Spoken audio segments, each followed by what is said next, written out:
And welcome to the Monday Steelers Depot live stream here on Steelers Depot. As always, is with me.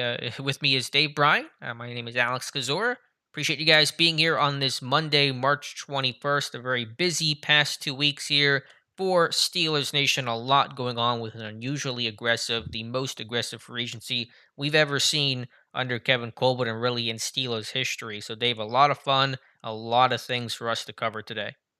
Absolutely, been busy, hadn't it? Extremely. Finally got a little bit of a, kind of been a little bit of a slowdown, I guess, to some degree. Traffic was still heavy, even on Sunday. I figured I might be watching March Madness or whatnot. Evidently, some people who got some diehard Steelers fans because there was a lot of traffic on the site. We certainly do appreciate that, and I'm sure the folks have got a lot of questions tonight. Absolutely. I already see some in the chat. So you guys probably know the drill, but if you're new here or have not been in the chat, the live stream in a while, Dave and I are here till top of the hour, 8 p.m. Eastern time. So for the next hour, we're answering as many Steelers questions as possible. If you want your question to be guaranteed to be asked and answered, you can send us a super chat and you will move to the front of the line. Just let me know if everything sounds okay audio wise. My OBS software did a bit of an update. It's showing a little different layout than what I'm normally used to. So if you hear any issues with myself or Dave in terms of the quality of the audio, please let me know. And be sure to like the live stream as well. That would really help us out. We would certainly appreciate it. So we'll get to the first question, and it's actually a $20 super chat coming in here from our friend Double HH. And by the way, I will put up and scroll through my second mock draft for you guys to look at as we go through some of these questions and comments. Double HH says, "This is for Alex to buy a digital download of the Blues Brothers movie. The first one is the only one. Don't bother with the second Blues Brothers movie. I watched the clip you posted on Twitter of that reference from the podcast today, and do you agree with Double HH take that pretend like the second one did not exist?" Yeah, I do. The first one, yeah, you watch the first one, no sense to what. It's like you probably another movie you probably haven't seen, Escape from New York, Nope. old Kurt Russell movie.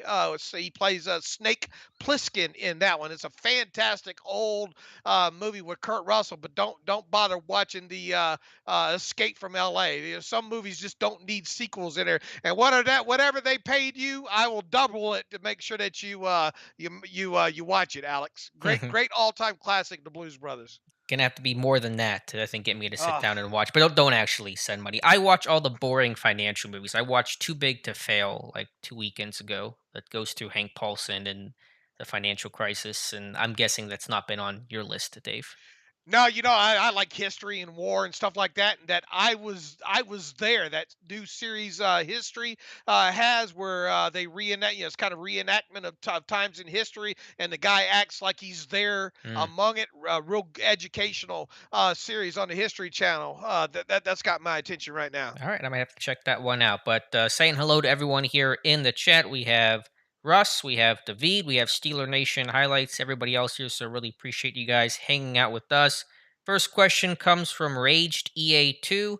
Do you guys ever have the chance to go to any games, or do your jobs take too much focus to do that anymore? If not, maybe one of the other fine members of Steelers Depot can take over the timeline for a game.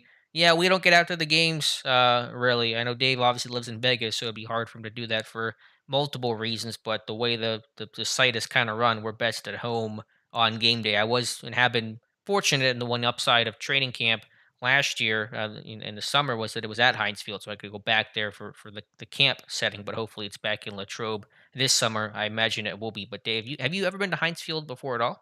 I mean, obviously, we went and saw the outside of Well, it with yeah.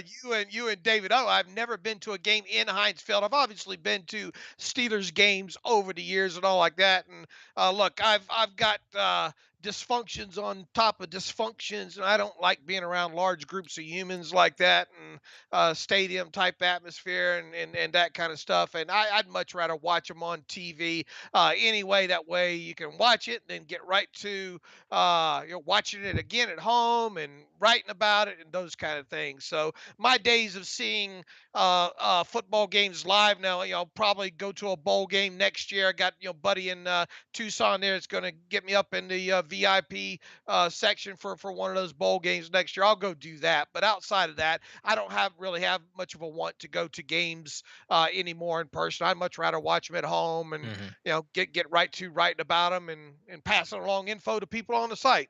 Right. Plus, I'm a big baby and hate the cold, so I just don't like being in the cold environment when I can be at home and watch it on television. But maybe someday I'll get out there to a game. We have a question here. It's a duplicate one from Ross Swisher and Mohammed. Says, Dave and Alex, which free agent pickup has been your favorite so far? It's the same question from both of those guys. Dave, what's been your favorite free agent outside acquisition? James Daniels. Mm-hmm. You know me and guards, man. I love me some guards and some guards that got a little attitude to them, which James Daniels definitely does. Guys that can move out in space. Uh, that's been my favorite so far. I'm really excited about seeing him play. The only question is now at this point, where are they going to put him? Which guard spot? Will they consider even putting him at center? He's got experience playing all three interior spaces, and look, this is a guy that comes out of Iowa as well too. A good program there, especially when it comes to run blocking and offensive line play in general. A lot of good prospects come out of that college. So that's easily, I think, my favorite of all of the signings so far. Mine as well, and that's the guy that I targeted above all else prior to free agency. And it's just the best player, the best talent, that arguably the biggest position of need, sans the franchise quarterback, which of course you were not going to find and acquire through free agency. And so that's a longer term piece. Instantly to me becomes your best offensive lineman of that entire group. It's a low bar, but still Daniels easily clears it, and hopefully a guy you can begin building around. So easily my favorite signing there.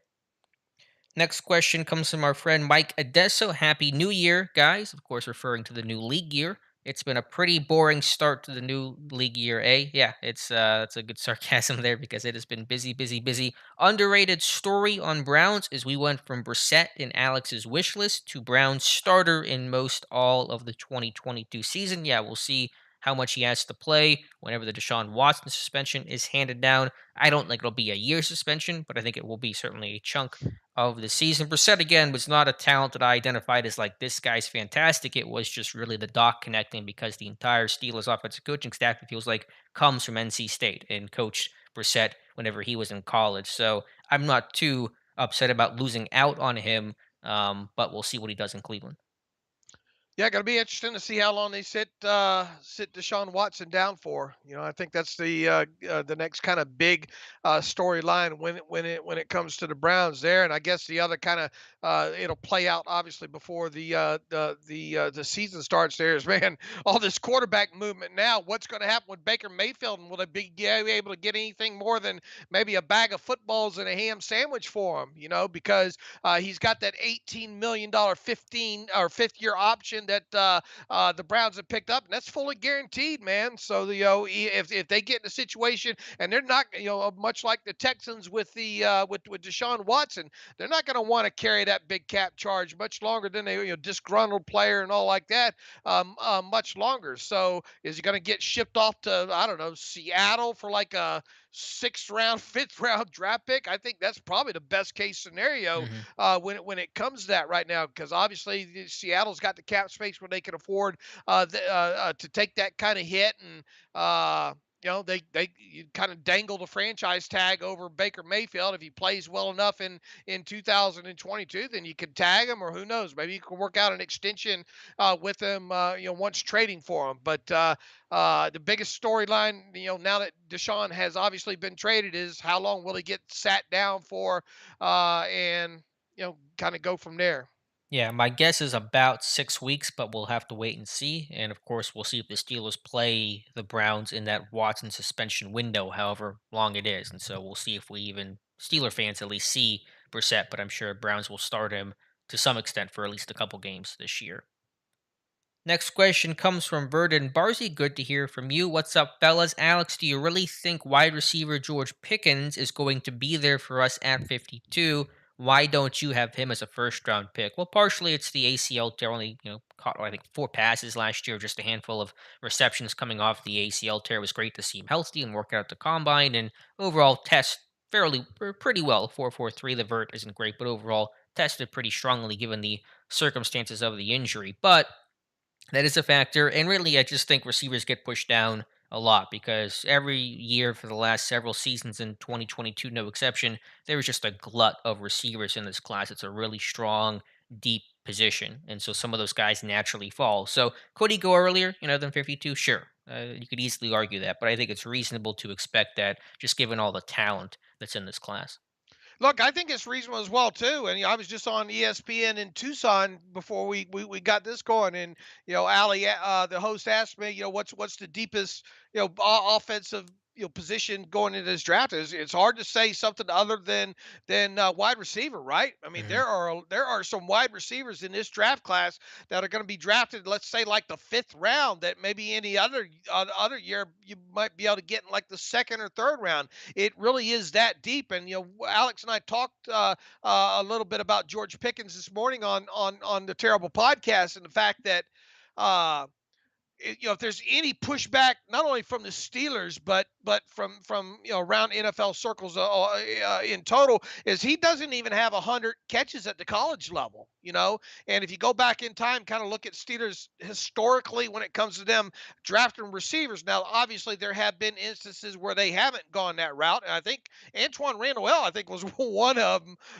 for obvious reasons, because he played some quarterback there at Indiana and all. But they normally like a larger amount of production out of their wide receivers, and usually that cutoff line's been right around 100. Now he's obviously close to it; it's like 90 something or Hmm. whatnot, and he would have played, if not for the knee injury. And that's the other thing too, is normally guys coming off of injuries, they kind of tend to shy away from a little bit to some degree there, especially if they missed a large section of games. Now, to Pickens' credit, and one of the things that he's getting a lot of praise for, was a lot of people just saying this kid could have just mailed it in. Hmm. He Right. could have just said, "Look, I'm coming back off this injury. My draft stock's probably set for the most part anyway. Why am I going to go out there and well?" And it just got he wants to play. He wanted to compete, and I think he said as much during his combine, or not combine, but pro day interview recently as well too. That's the kind of guy he is, and that speaks, I think, large to some teams, having a guy like that, Sure. super physical guy, likes to block, kind of a bully of sorts, which obviously the Steelers will like that aspect of him. Ability to stretch the field down, quite a few of those kind of deep down the field diving out in front of him, fingertip catches that you'd like to see, and large selection of explosive plays, obviously, on that. So I think it's fair for Alex to think that there's a chance that he would be on the board in the second round, to be honest with you. And I think Pickens' desire and ability to come back speaks well to Pittsburgh. You know how much they praise Juju for coming back for the wild card game. Pittsburgh really loves the competitive, hearts and smarts kind of guy, and I wouldn't begrudge Pickens for not trying to come back and focus on the draft. I have no problem with that, but I think Pittsburgh, Colbert in particular, and Tomlin will love that fact about George Pickens. He's a good kid too, from what I Yeah. understand. Yeah. And again, hearts and smarts, that's what the Steelers really look for over the last 4 or 5 drafts. Next question comes from Acoos53. Hey, Alex, what season did the Steelers' end result stray furthest from your preseason expectations, good or bad? Having a hard time projecting how this team will be. And I'm just curious. I really don't remember. I remember last year's projections. I mean, after 2 years, if you're going back 2 years, I forget entirely about what I predicted the team would be. Last year I think David and I were pretty much lockstep at 9-8, and they finished 9-7-1, so they were right there. But I'm sure I've been off before. I don't think I expected them to win. What was it, 12 games in 2020? So I was probably off. I think probably did like 10-6 that year. But I'm not sure if I've ever been tremendously off. Maybe in 19 because Ben getting hurt. I'm not sure what my prediction was there. But last year Dave and I were pretty close. Yeah, and I think the last couple years, you obviously can't predict things like Roethlisberger's injury, and I think even then, I think maybe had him 10 or 11 wins or something. I usually go 10-6, obviously before the schedule, because that's who the Steelers have been for years. Have been a 10-6 team, it seems like. So if we've missed in the past, it's probably been 2 games either side, something like that. But it's not anything that I track, and obviously in no way, shape, or form ready to put any predictions on where this team will be right now. I will say though that you got the depending on how much Watson's able to play in 2022. You look at the quarterbacks in the AFC North. Steelers are going to have their hands full, and it all starts with the AFC North. You've got to be able to win at least 4 games in the division if you're going to compete, and think that you're going to have a shot at, not only making the playoffs, but making a deep run there. And obviously, the Steelers haven't had any kind of run past a wild card game in several years now. And you just look at the quarterback position alone. Yeah, they did what they had to do with Trubisky, and they're doing what they have to do on both sides of the football, adding offensive linemen, adding inside linebacker, and adding depth all the way around. But this is still a team that's going to have to be damn near perfect on both sides of the ball to really help Trubisky Mhm. win some games. The defense is going to have to be fantastic. They're going to have to be able to run the football and take a lot of the onus off Mitch Trubisky. So we'll see how the rest of these next couple of weeks play out, and obviously the draft and all like that. But man, they're gonna have their hands full. Yeah, their style and mentality will have to be a lot different than the other AFC North teams, but they'll be competitive as they always are, and so we'll see what happens. 102 people here in the chat. Thank you guys for hanging out with us again. Be sure to answer or send in your Steelers questions to be answered by Dave and I. Mark Ralston says, what would you guys, I'm sorry, he wrote this wrong. What would your guys' next free agent signing be with current available money and also with the money from a Watt and Hayward restructure? We'll see. The biggest holes right now, Mark, are slot receiver, strong safety, obviously long term at quarterback. That will not be addressed now. Trubisky's your veteran bridge guy, so I assume they're going to sign veterans at both those positions, at slot receiver and strong safety. Could Edmonds come back? Certainly. Tyrann Mathieu. We'll see what his decision is. That's kind of the big buzz right now. There's a lot of smoke, but really not a lot of fire right now. And slot receiver, I'm not sure what they're going to do there, but those are the two positions to look at. Yeah, it'd be interesting to see what happens with a guy like maybe Jarvis Landry, a guy that kind of fits from a locker room perspective, a guy that could serve as kind of a bridge. Uh, they need to. They are going to do something. I have a feeling between now and the draft when it comes to a more kind of veteran wide receiver. Now, there's not much out there. The one kid from the Colts, who did he sign with? Zach Pascal to the Eagles. To the Eagles there. So he's off the board. That happened today. It's getting kind of thin there. I think you've been kind of been pushing the button for the Steelers to possibly make a trade with the Jaguars there to get that young receiver over there. Steelers had a little bit of I think eyes for there not too terribly long ago. Kind of a guy that can work out of the slot that would Chenault, yeah, Lavisca yeah. Chenault. LaVisca Chenault, and I remember watching a lot, doing some film breakdowns on him as well too. And that would obviously fit as well, and it still would not prevent this team from addressing addressing either the slot or the Z position in the draft. The problem is draft capital. Obviously, if you were to trade for a guy like Lavisca Chenault, you're probably going to give up. You would think maybe a 2023 draft pick of some sort to get a player like that, or can you just count on upgrading, even over a player like that, maybe in the draft, and get someone on the field right away? It's no secret that a guy like Sky Moore out of Western Michigan probably has the Steelers' eye. Jahan Dotson out of Penn State. I mean, we Alex and I just talked about how deep this wide receiver. I mean, whatever flavor you want, really, when it comes to X and Y and Z positions in this draft, you can get throughout this draft. Now they'll obviously have the guys that they quote unquote like, and don't forget about my boy Tompkins too. I'm so mad he did not get a combine invite. And I don't know where he's going to go in this draft because look, we've seen players not get invited to the draft and still wind up what, third, fourth, fifth round guys. Heck, Kevin Dotson, a perfect example of that. I don't know on what planet a guy that has put up the stats that he did at Utah State and made the kind of the catches that he had and the scoring that he had. How a guy like Tompkins got snubbed there, and he is small, yeah, but let me tell you, if he lasted on into, I don't know, fifth, sixth, seventh round, I'm not sure he's going to fall that far. But if he did, I run a card up on that guy because I want to see what he can do at the NFL level. Yeah, and again, the slot receiver market's thin. I was even thinking about Jameson Crowder, but he just signed the Bills to replace the released Cole Beasley. You did mention Keanu Neal the other day, and I saw a report he's going back to safety. So could that be Okay. an option if Edmonds falls through, if Matthews does not materialize? Maybe, but those are the positions, and we'll see what the names are at some point.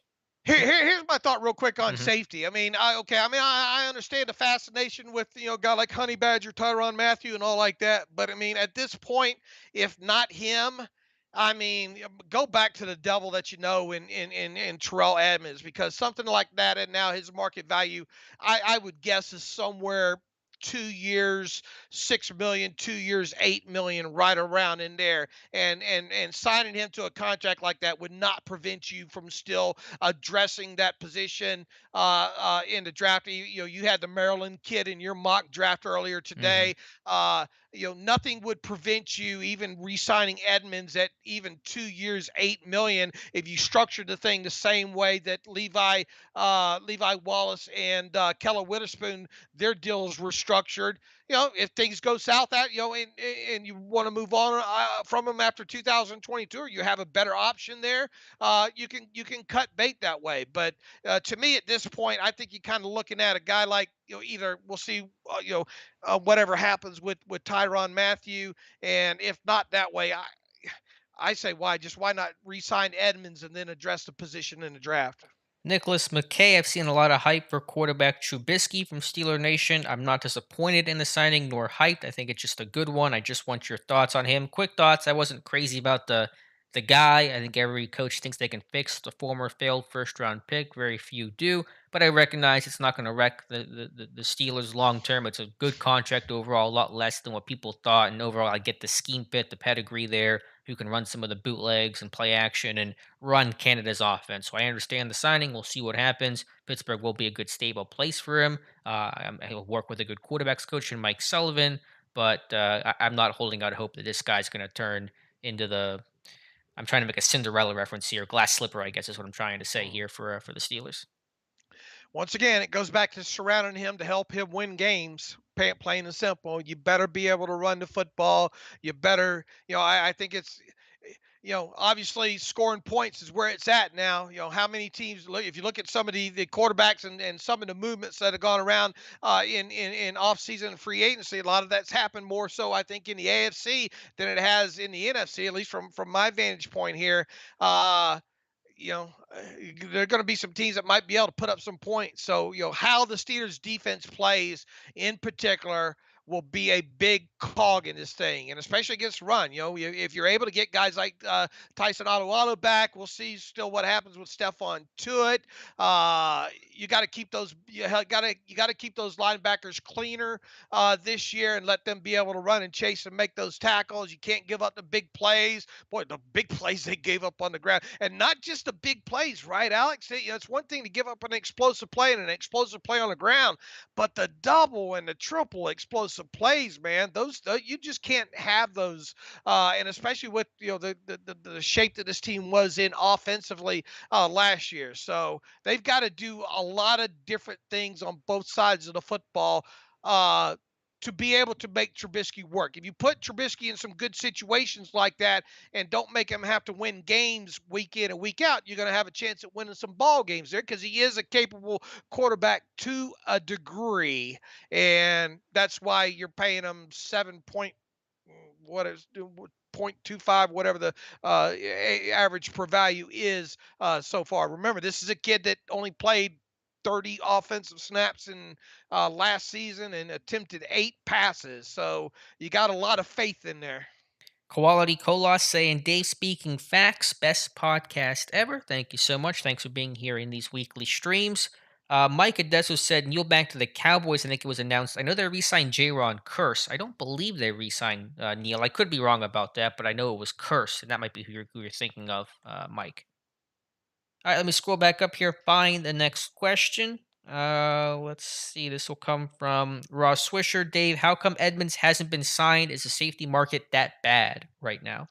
I mean, the safety market is always kind of flat, especially Yeah. that the type of player he is. It's really a short list of the haves before you get to the have-nots there. And who knows? I mean, he at this point, I would imagine Edmonds has a couple of offers in hand.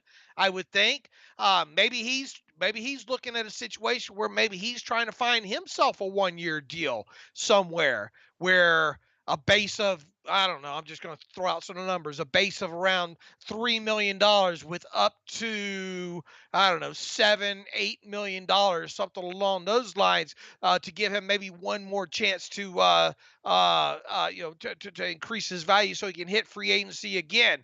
I can guarantee you, if the Steelers have any deal on the table for Terrell Edmonds, it's a 2 or 3 year deal, and it's at a market value less than what his 5th year option amount would have been this year, which was what, like 6 point something million, that they obviously didn't pick up, well over a year ago there. Uh, I'm willing to bet right now. I bet he's got the offer in hand, and I bet he's just trying to shop it around and see what he can do. He probably doesn't want to tie himself up for 2 or 3 years at an average yearly value of around 4 million, which, let's face it, is probably his value. Hmm. Maybe he's wanting to see if he can get a 1 year deal where maybe he can, you know, maybe up his market value there. So I mean, who knows really? I don't have. I mean, that's just me speculating of what might be taking so long. But when you kind of see what's happening now, look, we're in what they officially call phase two of free agency right now. So that's when you're going to start seeing things, I think, pick up a little bit more as this week goes on here. And I would imagine at some point this week, Edmonds makes a decision on where he's going to go. Speaking of available safeties, Wes Hickok, is there any chance we sign Tyrann Mathieu? What exactly are they doing at receiver? Kind of addressed receiver a little bit ago with Matthew. Could they? Sure. Would it be a slow surprise to me? It probably would, knowing you're going to have to pay Minka. I don't know what Matthew's market's going to go for. Not at the Minka level. It's not going to be 15 million, but it's still going to be, a fairly decent price tag. But could they afford it? And I know you've clarified this very valiantly, Dave. But certainly Pittsburgh, if they wanted to sign Tyrann Mathieu, they have the means, they have the money to do so. Yeah, it's not a matter of can they afford it, not only from a cash but a cap perspective, as well too. And I would imagine that they kind of like him. I think Tyronn's done a great job since the early days of his NFL career, repairing his image. Heck, wasn't he a Walter Payton of the band nominee or whatnot? Just recently here, and I think you look at his own personal website, man, all the foundations that he has. So he speaks to the kind of player that I think the Steelers would like. Mike Tomlin in past press conferences obviously has spoke glowingly of Tyrann Mathieu in the past, so it's hard to imagine them not liking him. It's just, do they still value his skill set at his age? What is his value related to his skill set? This is another guy that he's not just going to sign a 1 year deal with you, or the Steelers are not just going to sign him to a 1 year deal, because that's not the way they work. They're going to look to try to get if indeed they have interest in Tyrann Mathieu, it's probably going to be a two year deal. And believe it or not, uh, if they do sign him, I imagine that contract would look exactly like the contract that Miles Jack just signed. 2 years, $16 million, split right down the middle. 8 million a year there. That's what I think that the Steelers would. I don't think the Steelers would go any higher than that with him, and maybe he's having a hard time of thinking, I'm coming off of a deal where my average yearly value is like 13 million. Have I dropped that much? And he is still what, a tick under 30. I think he turns Yeah. 30 in like what, May or something like that. There. So whether or not, what's the probability? I mean, I can't answer that. You'd read some of this trash on Twitter, and there's so many fake accounts, and you don't know who to believe, unless it's coming from like a Adam Schefter or any of those bigger names. I don't think any of those guys have mentioned the Mm. Steelers being linked to him yet. Maybe that changes by tonight. So they definitely could, if they wanted to. I don't think they would go anywhere over 9 million per year. And maybe Tyrann is looking for a 1 year deal where he can maybe repair his values. So I don't know. All I can tell everybody is just kind of be patient for the next, I don't know, 48 hours or so, and we'll probably find out where Tyrann's going then. Right. $5 super chat from Evan Bauman. What's your dream scenario for the rest of free agency, then the draft? Love the content. Thank you, Evan. I'm not sure what the dream is. I don't really think about it too much in those terms. I think you want to go sign a veteran strong safety, which I'm positive they will. I think they'll look at a veteran slot receiver. I think they probably will. It's just hard to find who that name is and what guy really fits there. And then for Asian or in terms of the draft, if you can go get a top quarterback you love, that'd be ideal. You know, from there, I don't have an exact way to tick off the boxes. It just kind of depends on what starts at the top. So I guess I don't have a great answer for you, but I think Pittsburgh's positioned themselves well with a lot of options and flexibility for the rest of free agency and especially for the draft. I think you're going to obviously see a couple of more re-signings. We'll see about a guy like Edmonds, but once you get past a guy like Edmonds, then I think the kind of the rest of the people that they might have interest in re-signing would be the 1 year vet benefit deals. And what is a vet benefit deal? It's a minimum salary for that player's tenured years in the league, plus the maximum the signing bonus could be. It's gone up, I think, from last year. It was 137,000 500 was last year. I forgot to look what it is this year. It's not much more than that overall there. And the beauty about getting a guy on a 1 year vet benefit contract is it keeps his cap charge way down because he assumes a base cap charge value of what a second year player would cost versus what he is. And a lot of times these are fourth, fifth, 6 year kind of players and all like that. And Kevin Colbert has no problem. And usually the only guaranteed money that comes along, or really the only guaranteed money that comes along with that is the 100,000+ signing bonus there. So it doesn't marry you to the guy if you want to cut him. So I would look for guys who knows like Taco Charlton. I know a lot of people aren't going to go outside and run outside and take their shirt off and run around the block. Kalen Balaj might be a guy that you see, them re-sign for a camp body there. And, we'll see a guy like Edmonds. Now, your terrible take today was about outside linebackers, right, Alex? And, Hmm. whew, uh, certainly, I guess my dream scenario would be, and unfortunately, there's not a lot out there right now in free agency. You'd like to see them get, you know, add to that outside linebacker room, not only add to it, but a guy that can play special teams. Is Ola Adeni, I think, is still out there, right? And I think he's a free agent. Might you be able to get him back on a 2 year, I don't know, $4 million, $5 million contract, something along those lines. So my dream scenario would include a veteran type slot receiver to get you, through to whoever the next guy is going to be there. Obviously, an outside linebacker, Alex Smith. You better do something at safety. They will. They'll do Yeah. something at safety there. But I think that's where it would start before we get to the draft. And one of those edge names mentioned in my terrible take was Kyler Fackrell, who signed about an hour after my take posted. He signed somewhere else, I don't Oh, remember where, but not in Pittsburgh. So yeah, it's pretty thin out there. $5 super chat from Steel Pastor. No comment there, but thank you so much. Actually, the comments and coming in. Derek Barnes a free agent too, but the problem is I think I think there's issues with his motor a little bit Yeah. there, and I don't think he's that great of a special teams player either, if memory serves me. Steel Pastor's comment. In your opinion, what current NFL free agent wide receiver is best at stacking DBs? What about in this year's draft? In free agency, I think Valdez Scantling, he's going to cost a pretty penny. Probably not going to come to Pittsburgh, but he's been a real true deep threat. One of the arguably the best deep threat in football the last 3 years. And then Marquise Goodwin, the Olympic track star, who's on my list way back when. Just cheap speed, not going to offer much else, but this dude can still fly at 31 years old. In terms of the draft, little less clear there, but there's definitely going to be some burners. Those that fast track at Indy, those guys are burning up some 4.4s and some 4.3s at the combine. So there's a lot of speed. Jahan Dotson, I'm a big fan overall of Jahan Dotson's game. Yeah, they're gonna like him for sure. Yeah. Absolutely. Lou Boy, if Anthony Miller gets playing time with James Daniels, being old teammates to Trubisky, will do fine. I mean, it didn't work great for the Bears back then. I mean, they're all older and wiser and all that. But yeah, a lot of Bears getting back together. And so I just think Daniels was a good signing. And Miller, we'll see if he gets time. He'll have an opportunity. I'm sure we'll see what he can do in training camp this year. But I think Pittsburgh will certainly look to add, and that wide receiver room will look substantially different come training camp compared to how it looks right now. I mean, when you look at all the experience and plus the pedigree, right? With Anthony Miller's pedigree, you look at all the time he spent with Chicago. He's got snaps all over offenses. Previously coming to Pittsburgh, well, could he just not pick up the what was it that led to he can't even get snaps over a guy like bless his heart, Ray Ray McLeod. Right. Even later on in the season, I understand coming in, having to pick things up. Maybe he a little bit slower in learning the offense. Maybe Ben just didn't want him in there. I don't know. Uh, those kind of things like that. I mean, because this guy, he does have.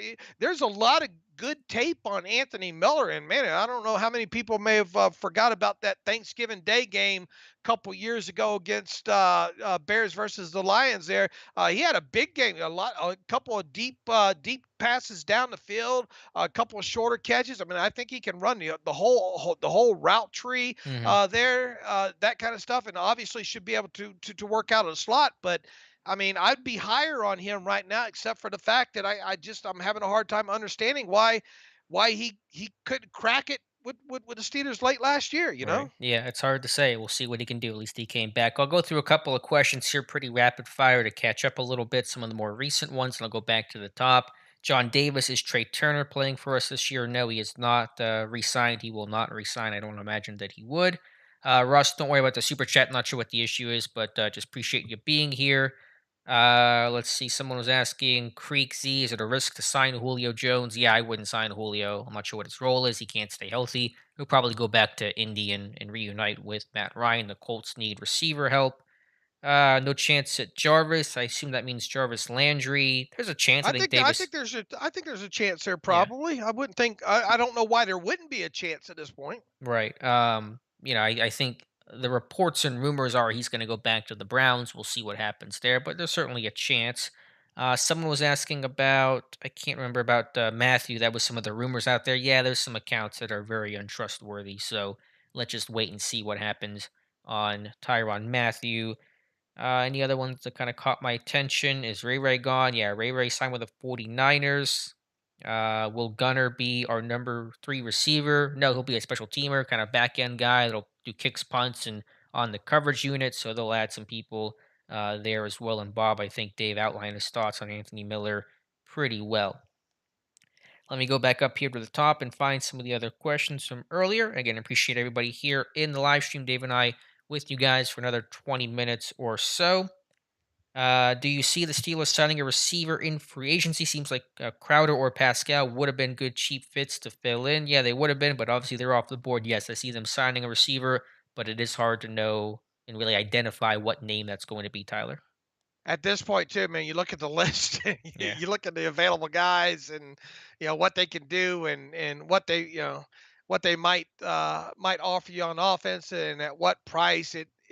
The pickings are starting to get slim at several positions already. Yeah, the Pickens are slim, so go get George Pickens in the draft. There you That's go. hey, be here all Hey, week. you'll be tip your waitress, We've folks. done this thing too long. We think alike. Benor Johnson, do you think a receiver at 20 is necessary like Jameson Williams, Jahan, Olive, or do you believe the Steelers could get more from waiting later or a guy like Pickens or more? Yeah, I'm not going to rule out a receiver at 20, Benor, but I think second, third round's been their sweet spot. That's where the depth of this draft really presents itself. So I think second round, pick 52, pick 84 is a lot more likely than pick 20. Yeah, I would agree. I mean, I obviously wouldn't bet my house that they won't draft one in the first round. But if I were to bet on, I would bet on them not drafting one in the first round, and second or third round just seems almost like you can write that down at this point. Yeah. Jason Bodine, he's provided the phonetics. I may have been saying that incorrectly before. I apologize. So thank you for the refresher. Jason Bodine, hello, Daleks. I still just can't get on board with Willis at 20 when our O line D line could use a Kenyon, a Zion, a Trevor, a Jordan, a Devontae. What say ye? I understand that, but listen, from the Steelers' perspective, right or wrong, if you think he's the franchise guy, if any of these quarterbacks are the franchise guy, they can put you in contention with the other great quarterbacks in the AFC and the NFL, then you take that guy. And you've improved this O line enough. If Tua comes back defensively, then you're in really good shape there. So the quarterback trumps all. That is the ace in the hole. If you can get that guy, then you get that guy. If you can't, then you look elsewhere. But quarterback comes first. If and we people tend to think, well, why do you guys like Malik so much and want this and want that? We try to look at this more at what we think the Steelers will do, and at least to me, and I think Alex's mock draft kind of reflects this morning as well too. Where we're at this point of the offseason now, and then you throw into all the comments Mike Tomlin had to say about the mobility during the year, and you throw in all you go back to the Senior Bowl and how much smoke seemed to be coming out of there with the attraction to Willis. Obviously, Tuesday is a big day, the Hmm. Liberty Pro Day. I mean, I'll be quite shocked if Matt Canada, Mike Tomlin, and Kevin Colbert aren't at that pro day. And heck, I mean, you track down Mike. Good job by that Thank you. on that, by the way, man. Ain't nothing, but nobody gets nothing past you, man. For those that don't know, Alex tracked down Mike Sullivan at the Nevada Pro Day today, out in Reno, I think, checking in on Carson Strong out there. I don't know how much there is just due diligence, I would think, and I would imagine Mike Sullivan looking at guys like Romeo Dubs out there Hmm. and Cole Turner. I mean, obviously they've got 3 or 4 guys that are going to be worth drafting out of that program there. But I might be a little surprised if Mike Sullivan doesn't make the trip even down to the Liberty Pro Day over there. But long story short, man, I've had this feeling now for a while now. It just feels like they're setting themselves up to do whatever they can do to draft Malik Willis in Yeah. the first round. And whether that's the right decision or not, we'll have plenty of time to obviously to debate that if it winds up happening.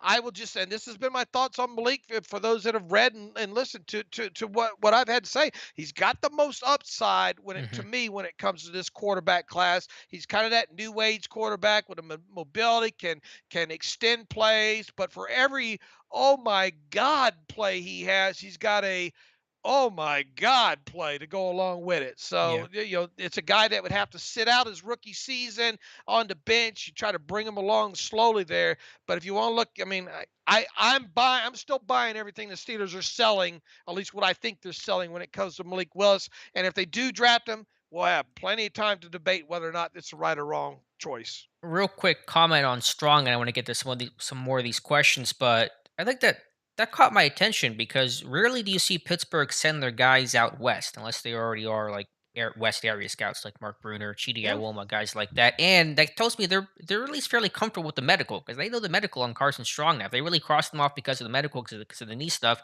they wouldn't send Sullivan out there. So Okay. that's a round two guys, not a day one guy. So Tom and Colbert really don't quote unquote have to be there. But that caught my attention a good bit actually. Okay. And, everybody knows how I feel. I mean, look, the kid just can't move, Yeah. plain and simple. But if you could, will he have a life in the NFL? Well, but you damn sure better have an offensive line that can block for him. And in my opinion, you better run the air raid, to be quite honest with you, because he, Yeah. he knows it inside and out. And if who knows how long that knee will hold up for him moving forward there. So if a team was to draft him, man, I would try to do a lot of the thing. I would try to get him on the field as soon as possible, and B, I would try to run the air raid if at all possible. If I could work that, or at least several elements of it into my offense there, because he's a very smart kid. I think he's got at least good enough arm strength overall. There, it's just he better be able to move like Tom Brady moves in the pocket, Right. because if not, he's going to have a lot of sacks. Let me go through some more of these questions, kind of a bit quicker. Corey S. Would you rather have Honey Badger or Edmonds? Assuming Badger is a lot more expensive, would you rather have Edmonds for 4 million per year or Badger for 8 million per year, Dave? I know where I'm going. Yeah, I'd rather have, I think, Honey Badger Yeah. at that Yeah. price. Easily. Easily. Because they can That afford it. They guy. can afford it. Yeah, they can afford it there. So, and I wouldn't be surprised if it's one or the other, really, when it comes to that. Because, Hmm. and people say, oh, there's no way Tyrann Mathieu will sign for that kind of low money. Well, if that were the case, he'd be signed by now, I think.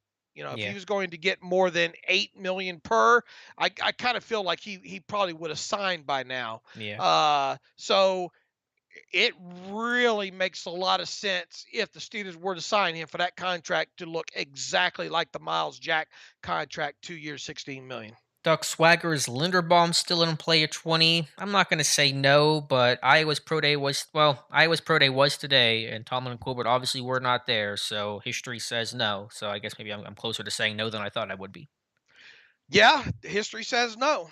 So there you go. Carl Ward, at this point, strong safety is the biggest hole to fill. Can you see Pittsburgh drafting a safety at 20? If so, who? If they don't get a Lewis Matthew, Sign. I think Lewis Sign's a great name. It's very Edmonds like in terms of that super athlete, physical dude that's just a big hitter. Now, I think even a bigger hitter. Sign is a bigger hitter than Edmonds was coming out of Virginia Tech. So, as a name to watch, I think it is Lewis Sign from Georgia. And Mhm. again, the Tomlin Colbert Pro Day checks those boxes. Russ loves the Miles Jack signing. Yeah, I'm with you. I think it's a good signing. David says, "Are we spared of more Baker ads?" Yeah, I think the Baker in Cleveland ads are finally done. The Baker in Seattle doesn't maybe quite have the ring to it. I don't know Happy. those Hulu ones, though, right? Oh god, those were horrible. Ugh. Happy Monday, Dave and Alex. That's from Kevin in ABQ. Is that Albuquerque? ABQ. Oh yeah, that's Buddy Kevin in All right, Albuquerque. good to hear Yeah. from you, Kevin. New Mexico. Kevin, we was back up there again recently. Man, my wife loves Santa Fe. Man, I think, I don't know. We'll probably hang on here. Probably 5 more years in Vegas or so. If we do move elsewhere at this point, I can promise you we'll be going to Santa Fe. My wife Oh, loves it that much there. there you go. I see Duck Swagger trying to trip me up in the comments here. I'm seeing you, Duck Swagger. You're not catching me this time. Maybe next time. Quality What's Colos he trying to get you? on a prospect who does not exist. It's Oh, just a funny play on oh, words there, but it's not. Hey, would you blow me? it's something similar. But YouTube strike confirmed. Dave and Alex, any thoughts at first glance from Pickett's pro day? I just watched it casually. You probably saw more than I did, Dave. It's a pro day. They're scripted. I don't generally put a lot of stock in the quarterback workout. Yeah, I don't either. I mean, it's on air. It's all scripted. There are a couple of deep ones off the mark and all like that, but yeah, he better be.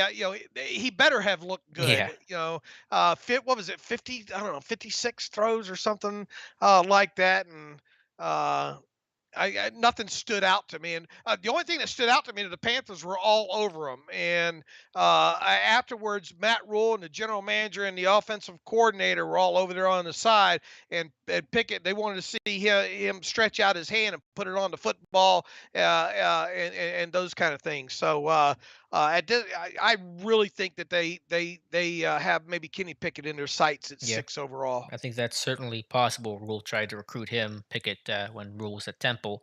Kevin from Albuquerque says thoughts on the Steelers trading down in round one to pick up additional draft capital. I'm almost always in favor of the idea.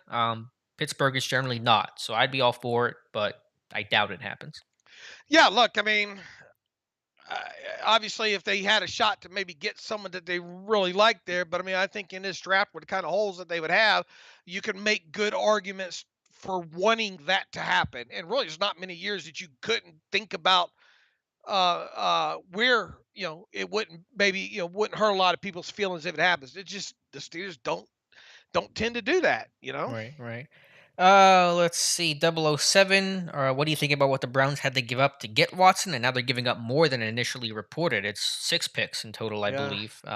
It's a lot. It's crazy. It's not the draft capital; it's the guaranteed contract, $230 million. That's resetting the market. It's pretty wild, but that is why teams go after quarterbacks. They know the value of it, so it's pretty shocking, but in a sense, not surprising.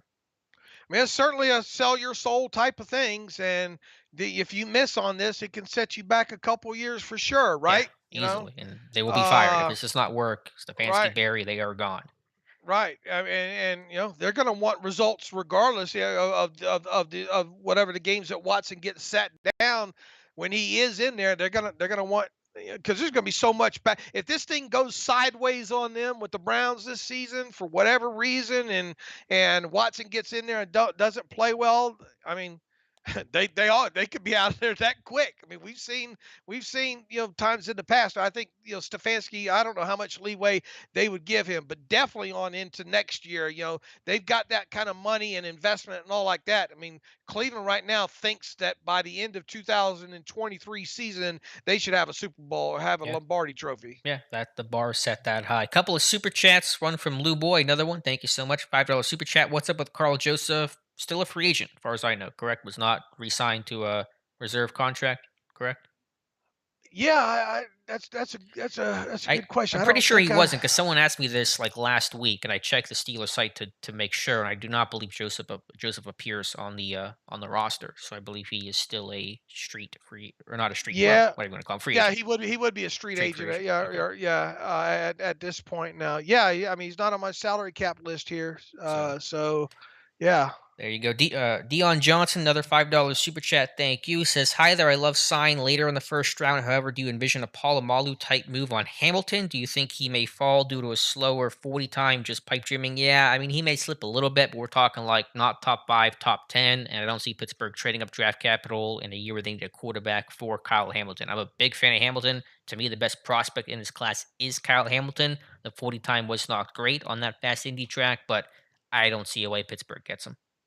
Yeah, I don't either. I don't see any way that he becomes a Steeler. About 10 minutes left here, almost 200 people here in the chat. So thank you so much. Thank you to everyone who's visited the channel during free agency. Seen a lot of growth there. So appreciate that and certainly reflected in I tonight's just live I stream. just researched this real quick. Hmm. The NFL database here on January the 24th.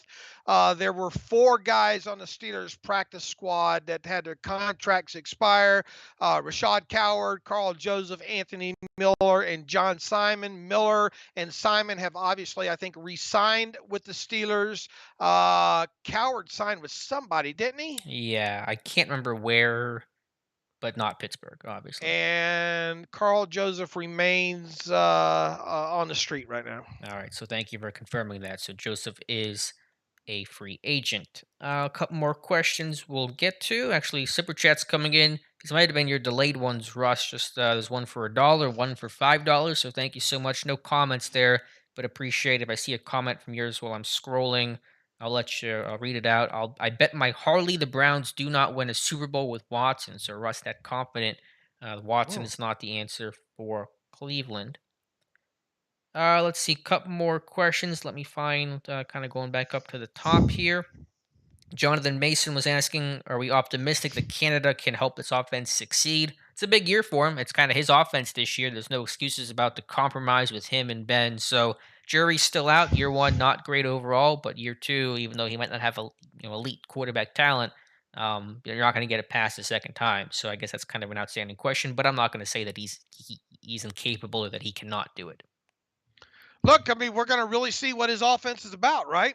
You know, Yeah, 100%. now, we'll see how much maybe he was handcuffed last year because of what Ben, wanted or demanded to run. So RPO shift, pre-snap motion, quarterback under center, jet sweeps, play action.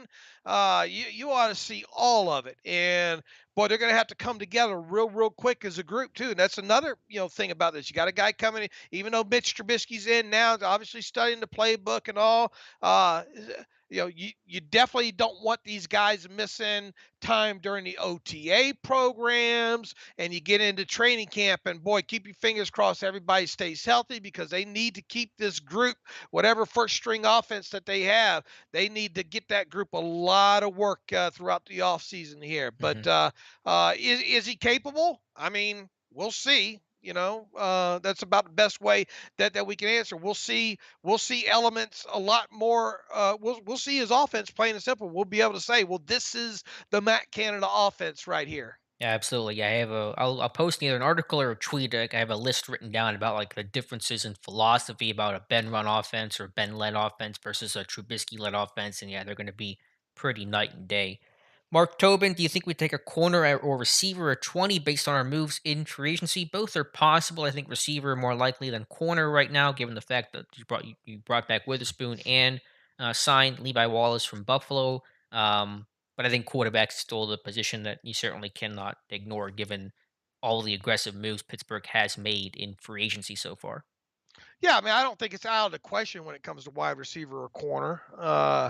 Look, the way Kevin Colbert's done this offseason so far, and we'll see how these next couple of moves do. He's got him set up where himself up where he can go a lot of different directions. That for sure. I'm buying the aspect that Mike Tomlin thinks a guy like Jordan Davis will be off the board. Hmm. I mean, you can. I'm not a fan of people saying, "Oh, he'll be gone for sure type. But I mean, I think there's a good 10 or 12 guys that you can just go ahead and scratch off, right? Yeah.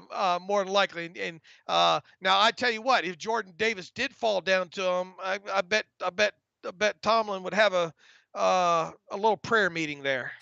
Yeah, as in a thank you God prayer. Yeah, I think because what Dexter Lawrence went 17th, Vita Vea went I think like 12th or 14th. I think Jordan Davis better than both of those guys, so I don't see him dropping to 20.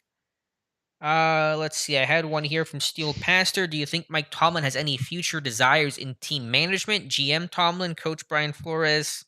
Tomlin loves football, but I think he loves coaching football. He loves being around ball every single day and coaching and leading men. And GM's a little less of that day to day and more the big picture stuff. So I don't know what's in his head, and who knows what things look like 10, 15, 20 years from now. But I think Tomlin wants to be a coach for as long as he can be a coach.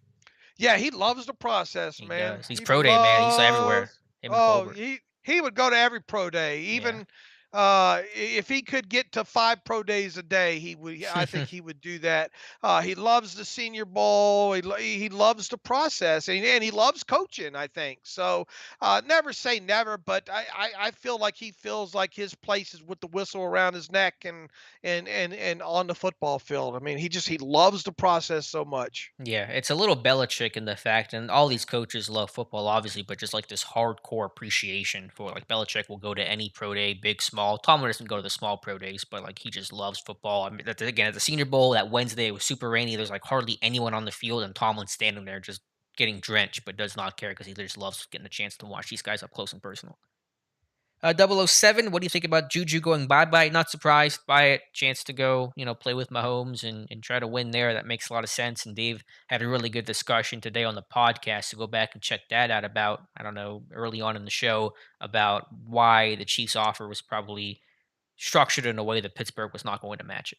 Yeah, I have a thread on the Twitter machine if you want to look at that. And Alex and I spent a good, I don't know, 10, 12 minutes, I think, somewhere early in the podcast if you want to go back and listen to it this morning. I mean, it's I don't know for sure that's the way it went down, but I'm willing to bet I'm pretty damn close with all that, just from knowing the Steelers from a contract structure aspect, and just looking at the deal that we have the numbers in on what Juju got, and just putting all the pieces together.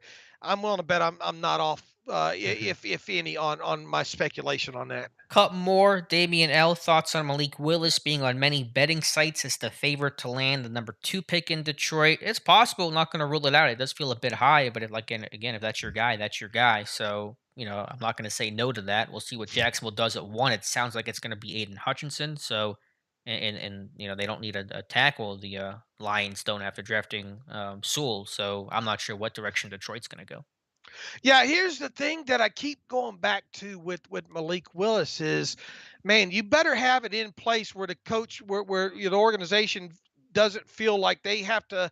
If you're going to draft Malik Willis, man, I think you will ruin that kid if you play him a bunch his rookie season. Mm. Or I'll just say this: I don't think you're going to be doing him any favors if you do something like that. So some of these organizations, they're just not very patient when it comes to stuff like that. And are you going to take a guy number 2 knowing that the best thing for him is to sit the bench the entire 2022 season? That's where I struggle the most with kind of wondering where a guy like Malik might go. Yeah, but I think Dan Campbell would have time in Detroit. I think he's building on the right direction, so I think that'd be a spot where he'd be afforded a year to let Willis develop on the bench. Okay. Nathan was asking about Quan White from South Carolina, the running back. I'm familiar at a baseline kind of bio level with him. I know this is the other running back as well. Another guy was telling me about Kevin Harris. I know White was at the combine. I think his testing was decent. Seems like a good athlete, but I don't know too much about him beyond that. So you probably know more about Zaquandre White than I do, Nathan. Let's see. Couple more questions before Dave and I head out. And again, thank you for everyone who's hung out with us and joined the live stream. Ross Swisher, not a question, but a comment. Mason will start by week 4. All right, we'll see what happens there. Somebody says Will is starting week 6. So we'll see who's right, if anyone's right there. What's the reason the defense took a huge step back last season statistically? What's the solution? The D line was wrecked. Injuries and young guys playing and missed assignments and guys just not having the talent level. So getting those guys back healthy and adding an experience is going to be, to me, one of the main reasons for this defense to turn around, which I have a lot of confidence it will turn around in 2022. Ohio State's pro days tomorrow. I think you're going to be well represented from Rob. Yeah, we'll see. Liberty and Ohio State are kind of the two big draws tomorrow. Obviously, Liberty has the quarterback, so I imagine that's where Tomlin and Colbert will be. But Pittsburgh always has guys out there at Ohio State. Maybe Frisman Jackson goes. Maybe Pat Meyer goes for some of the linemen. We'll have to wait and see. Rob. I think they're showing his passing portion of that on the NFL Network tomorrow, by the way, as well. Okay, so we'll have eagle eyes there.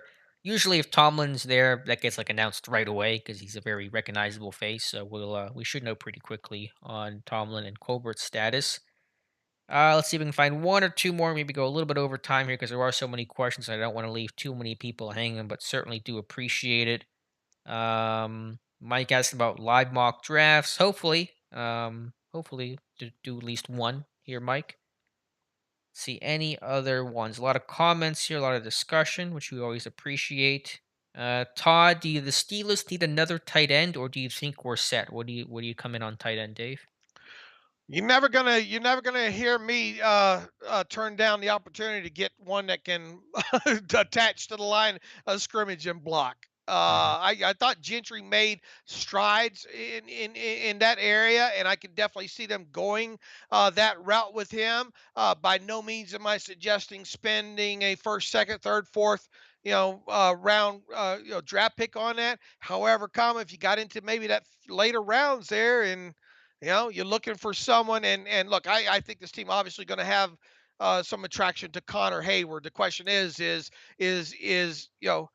you would think that if they spend any draft pick on that, that would be a seventh round pick on that, because he is undersized. He's a functioning fullback that you can probably occasionally do stuff with, maybe at the tight end position. But he's not going to give you you're not going to line him up against base 4-3 defensive ends as a true kind of tight end. Now he can carry the foot. He's a jack of all trades. He can carry the football for you. He can catch the ball out of the backfield. He can obviously block. He can play four team special teams. So if I didn't go that way, I would want a more traditional tight end, one that you could, one that's 6'5", 289, one that you could put on the end of the line of scrimmage. I'd be more concerned about his blocking and his special teams play than I would his ability as a pass catcher or route runner. Yeah, I could see the late day three dart throw. That's why I had Keefe in my mock draft as kind of that pure blocking type. Hayward is that more of that H back mold, as you said. But certainly Hayward's an easy dot to connect to Pittsburgh.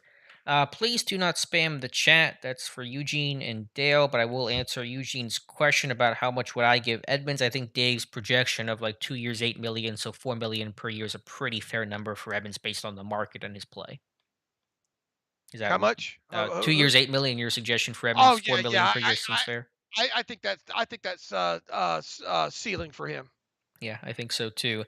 And we'll see. Let's get one or two more questions in here.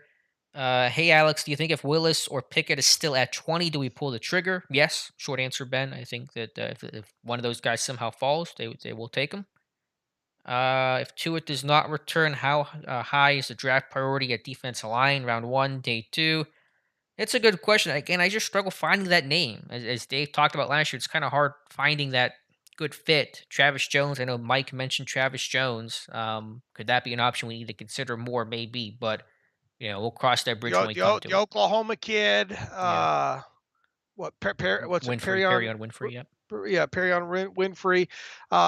There's a few of them. The Iowa State kid matches later rounds. Is that the one with a hard name I cannot pronounce? Yeah, Yeah, and I'm still trying to get. I think he was a Shrine Game yeah. kid, if I'm not mistaken, and all like that.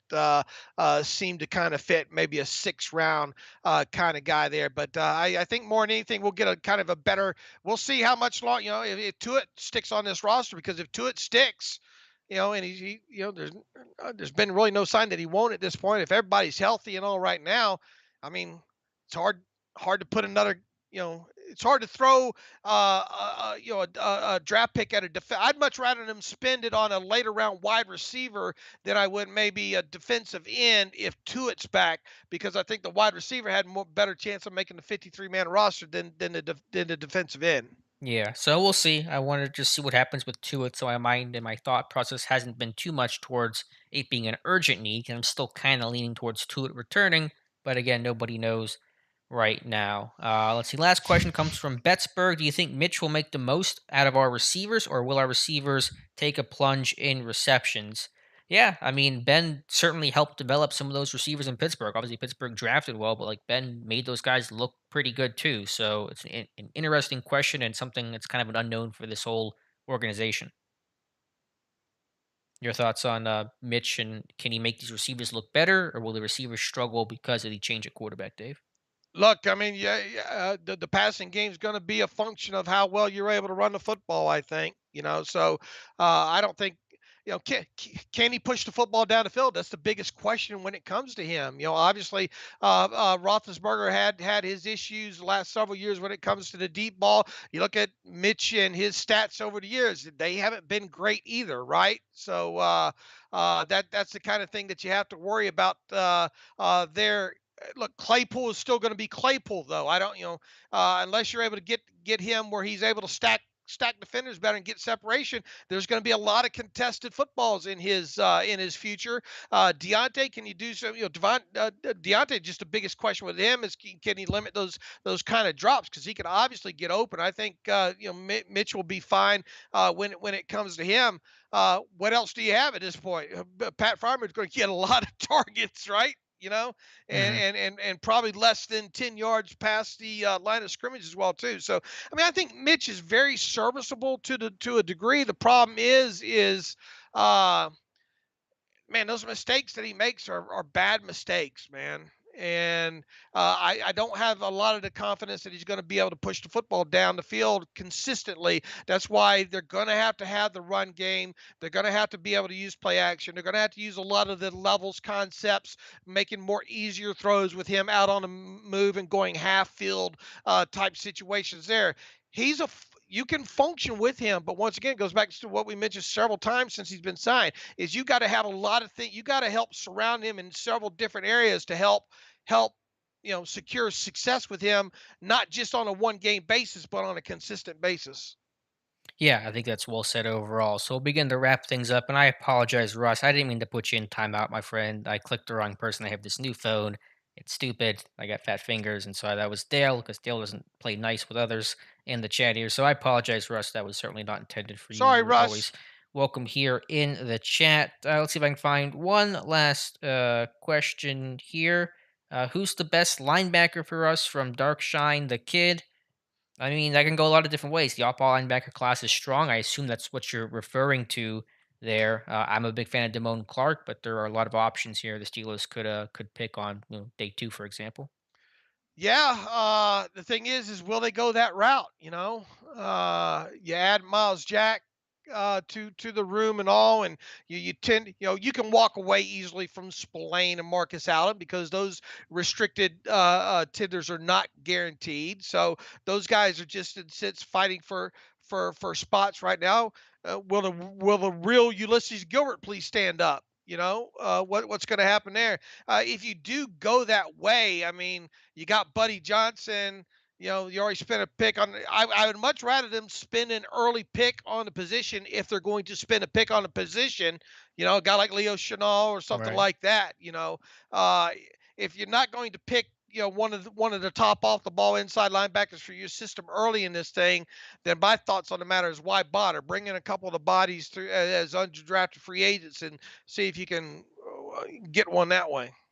All right, guys, that's going to wrap up today's stream. Thank you so much for being here. Really appreciate all the great support here on the channel over the last week or so since free agency began, and certainly on tonight's live stream. Again, if you want to see an archive and replay version of this, you can go to my YouTube channel. It'll come up in a little bit. Also, SteelersDepot.com, and I think on the podcast as well, right? This gets put on the Right. podcast, right, Dave? So you can listen to that Absolutely. if you want to as well. So appreciate you guys being here. Also, David O, by the way, said Rashad Coward signed with the Falcons. So thank you, David That's O, right. for that information there. And again, appreciate you guys hanging out with us, and we'll talk to you soon. All right. Peace and love. Thank you for coming.